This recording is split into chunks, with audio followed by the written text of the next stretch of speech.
अस्सलाम वालेकुम स्टूडेंट्स। उम्मीद है कि आपने लास्ट लेक्चर को अच्छे तरीके से प्रिपेयर कर लिया होगा। लास्ट लेक्चर में हमने प्रिंट एफ फंक्शन की वर्किंग को पढ़ा था और एक एग्ज़ाम्पल कोड 2.3 को भी हमने ऑब्ज़र्व किया था। इम्पोर्टेंट नोट में जैसा कि लिखा हुआ है पेज नंबर 26 पे, हम उसको रिवाइज़ कर लेते हैं ताकि आपके जहन में दोबारा से प्रिंट एफ की जो वर्किंग है वो रिवाइज़ हो जाए।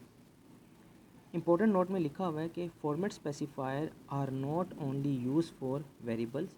फॉर्मेट स्पेसिफायर ना सिर्फ वेरिएबल्स के लिए इस्तेमाल होते हैं, actually they are use to display the result of any expression involving variables constant और both as illustrated in the following example. ना तो हम फॉर्मेट स्पेसिफायर को सिर्फ वेरिएबल के लिए इस्तेमाल कर सकते हैं बल्कि कांस्टेंट के लिए और दोनों के लिए भी इकट्ठा भी हम उनको यूज़ कर सकते हैं।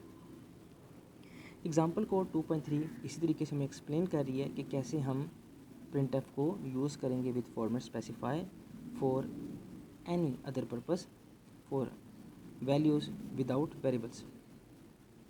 Hash include stdio.age void main, then printf sum of 23 and 25 is percentage d कि सम ऑफ 23 और 25 है एक नंबर और वो नंबर कहाँ से लिया गया है, वेरिएबल से नहीं लिया गया बल्कि 23 प्लस 45 से लिया गया। और आउटपुट में आप चेक कर सकते हैं कि सम ऑफ 23 एंड 45 इज़ 68, जो कि डायरेक्ट एक स्टेटमेंट के ज़रिए से, एक्सप्रेशन के ज़रिए से यहाँ पर वैल्यू आई है 68। इसके बाद जो आज का हमारा टॉपिक है वो है स्कैनफ। स्कैनफ की डेफिनेशन में लिखा हुआ है scanf is a built in function, ऐसा फंक्शन जो बना बनाया ही लैंग्वेज के थ्रू हमें अवेलेबल हो। इन सी लैंग्वेज का ये बिल्ट इन फंक्शन है जिसको सी लैंग्वेज में बना कर हमारे लिए रख दिया गया है। That takes input from user into the variables, जो यूज़र से वेरिएबल लेता है, वैल्यूज़ लेता है किसी भी वेरिएबल के against. We specify the expected input data type in scanf function with the help of format specifier। और हम यहाँ पर भी format specifier को यूज़ करेंगे क्योंकि हमने बताना है कि यहाँ पर एक वैल्यू आनी है जो इस कैटेगरी की होगी और उसको हम किसी भी वेरिएबल में बाद में स्टोर करवा लेंगे। वेरिएबल में हम उसको स्टोर क्यों करवाते हैं, ताकि वो हमारे लेटर यूज़ के लिए प्रिपेयर हो जाए। If user enter integer data type, अगर एक यूज़र इंटीजर डाटा टाइप को लिखता है, यूज़ करता है, format specifier mention in scanf must be %d और %i। तो इस सूरत में जो फॉर्मेट स्पेसिफायर होगा इंटीजर के लिए, हमने पहले भी पढ़ा था कि वो %d होगा या फिर %i। ठीक है, इसकी एक एग्ज़ाम्पल देख लेते हैं। एग्ज़ाम्पल कोड है 2.4। Hash include stdio.age void main function and then क्या है, 4 grade scanf %c and then grade. 4 grade में क्या किया गया है कि एक वेरिएबल ग्रेड नाम से है जिसकी डाटा टाइप 4 यानी कि करेक्टर है, और स्कैनफ के ज़रिए वो वेरिएबल, वो वैल्यू, वो ग्रेड, वो करेक्टर लिया गया है %c, और साथ ही साथ एंड परसेंट साइन इस्तेमाल किया गया है जो इस करेक्टर को ग्रेड के वेरिएबल में फ़र्दर स्टोर करवाएगा। और इससे फ़ायदा हमें ये हुआ कि हम कहीं भी अगर किसी वेरिएबल को यूज़ करते हैं तो हम उसको किसी और फंक्शन के अंदर, किसी और फार्मूला के अंदर भी इस्तेमाल कर सकते हैं क्योंकि वो हमारे पास अब सेव हो चुका है। अगर हम ग्रेड नहीं इस्तेमाल करते तो वो स्क्रीन पे तो नज़र आएगा, वेरिएबल जो हमने वैल्यू एंटर की है वो स्क्रीन पे नज़र आएगी, लेकिन वो हमारे लेटर यूज़ के लिए प्रिपेयर नहीं होगी। नीचे लिखा हुआ है in the example %c format specifier is use to specify character type for the input variable.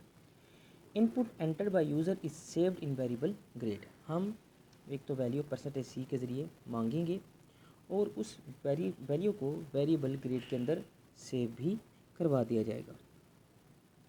There are 2 main parts of scanf function as it can be seen from the above code.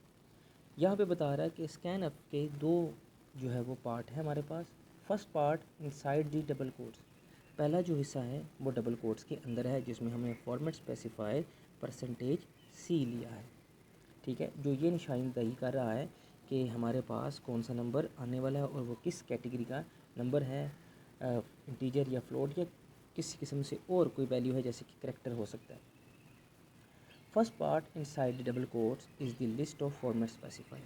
जो double quotes में होगा वो हमारा list of format specifier हो सकता है, एक format specifier भी हो सकता है, और जितने भी आप लेना चाहें वो भी हो सकते हैं। And the second part is the list of variables with and percent sign at their left. और इसके बाद डबल कोट्स के बाद जो हमारे पास आपने देखा था एंड परसेंट साइन था, जिसका काम क्या था कि हम वेरिएबल में जो वैल्यू है वो स्टोर करवा सकें। वो वेरिएबल एक भी हो सकता है और एक से ज़्यादा भी हो सकता है। दोबारा से देख लें इस एग्ज़ाम्पल कोड को कि 4 ग्रेड, यहाँ पर हमने ग्रेड नाम के एक वेरिएबल को डिक्लेयर करवाया है, जिसकी डाटा टाइप बताई है, उसका नाम बताया है। नीचे आके हमने वो वैल्यू यूज़र से मांगी है। हालांकि यहाँ पर बेहतर था कि प्रिंट एफ का मैसेज होता कि एंटर योर ग्रेड, तो पर्सन जो भी स्टूडेंट था या कोई भी पर्सन हो वो अपना ग्रेड इनपुट करता और उस ग्रेड को हम फिर एंड परसेंट साइन के जरिए ग्रेड के वेरिएबल में स्टोर करवा लेते हैं। ठीक है, तो ये हमारे पास थोड़ी सी वर्किंग है स्कैनएफ की। इसके बाद अगर आप नेक्स्ट पेज पे आते हैं तो आपको एक और जो है वो कोड नज़र आएगा, वो भी एग्ज़ाम्पल कोड है हमारे पास, जिसका नाम है जी एग्ज़ाम्पल कोड 2.5। अगर आप एग्ज़ाम्पल कोड 2.5 को देखते हैं तो यहाँ पे लिखा हुआ है hash include stdio.age void main function then int number. Number एक वेरिएबल है जिसकी कैटेगरी इंट है। ठीक है, इंटीजर टाइप का एक वेरिएबल है जिसका नाम नंबर है, ताकि उसके अंदर इंटीजर वैल्यू स्टोर करवाई जा सके। प्रिंट एफ फंक्शन यहाँ पे इस्तेमाल किया है, बेहतर है, जो मैं अभी आपको पहले भी एग्जांपल कोड में बता रहा था कि यहाँ पे मैं जो है वो मैसेज मिलना चाहिए था कि एंटर योर ग्रेड। यहाँ पे हमें वो मैसेज नज़र आ रहा है प्रिंट एफ के ज़रिए, enter a number between 0 to 10। User को मैसेज मिला कि आपने 0 से लेकर 10 तक कोई भी नंबर एंटर करना है। उसके बाद स्कैनएफ जो नंबर उसने एंटर करना है वो इसी मैसेज के आगे नज़र आएगा। ठीक है, जहाँ से लिखा हुआ है enter a number between 0 to 10। उसके बाद जो आगे नंबर है जिसे आप स्कैनएफ में देख रहे हैं %d, वो भी डबल कोट्स में है।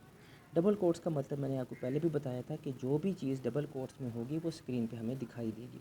तो हमें स्क्रीन पे दिखाई देगा message enter a number between 0 to 10, और उसके बाद वो नंबर भी हमें दिखाई देगा जो आपने एंटर किया होगा। ठीक है, फिर जो आपने नंबर एंटर किया है स्कैनएफ %d के अंदर, वो साथ ही साथ नंबर के वेरिएबल में एंड परसेंट साइन नंबर के ज़रिए इस नंबर वेरिएबल में वो वैल्यू स्टोर भी करवाई गई है। पहली स्टेटमेंट दोबारा ध्यान से सुन लें। इंट नंबर एक वेरिएबल डिक्लेयर किया गया इंटीजर टाइप का। उसके बाद मैसेज मिला यूज़र को, हमने लिखवाया कि print F enter a number between 0 to 10, ताकि यूज़र को पता चल सके कि उसने जो वैल्यू एंटर करनी है वो क्या है, किस तरह की होनी चाहिए। ठीक है, अगर कोई आपसे आपका नाम पूछेगा तो पहले वो आपको क्वेश्चन बताएगा कि आपका नाम क्या है, फिर आप उसके अकॉर्डिंग आंसर करेंगे, फिर वो आपसे पूछेगा आपकी उम्र क्या है, फिर आप उसके अकॉर्डिंग आंसर करेंगे। तो बिल्कुल हमने यूज़र को मैसेज दिया कि enter a number between 0 to 10। अब यूज़र एक नंबर एंटर करेगा जो %d के ज़रिए स्क्रीन पर नज़र आएगा, लेकिन साथ ही साथ उस नंबर को हमने नंबर के वेरिएबल में स्टोर भी करवा दिया। फिर हम क्या कर रहे हैं, print F the number you entered is %d and number, और फिर हमने जो नंबर यूज़र ने एंटर किया था उसको मैसेज के ज़रिए स्क्रीन पे दिखाया। एक वाज़िह फ़र्क कि जब हमने नंबर का वेरिएबल स्कैनएफ में यूज़ किया तो उसके साथ एंड परसेंट का साइन मौजूद था, क्योंकि वो एक एड्रेस ऑपरेटर है। ठीक है, और वो जो हमने वैल्यू एंटर की है उसको नंबर के वेरिएबल में स्टोर करवा रही थी। ठीक है, लेकिन जब हमारे पास लास्ट प्रिंट एफ आप स्टेटमेंट देखते हैं तो उसमें लिखा हुआ है the number you entered is, आगे %d का आपको पता है कि उसने एक नंबर को प्रिंट करवाना है स्क्रीन पे। जो भी डबल कोट्स के अंदर है वो स्क्रीन पे प्रिंट होकर आएगा। ठीक है, इसके बाद डबल कोट्स ख़त्म हुए, कोमा नज़र आया और कोमा में हमने लिखा कि नंबर।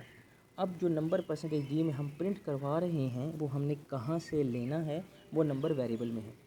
स्कैनएफ में ये नंबर वेरिएबल यूज़ हुआ ये वो लोकेशन थी जहाँ हमने नंबर को भेजना था, एड्रेस बताया। और यहाँ पर जो नंबर वेरिएबल लिखा गया है लास्ट प्रिंटफ के लास्ट पर, उसका मतलब यह है कि यहाँ से हमने वैल्यू लेनी है।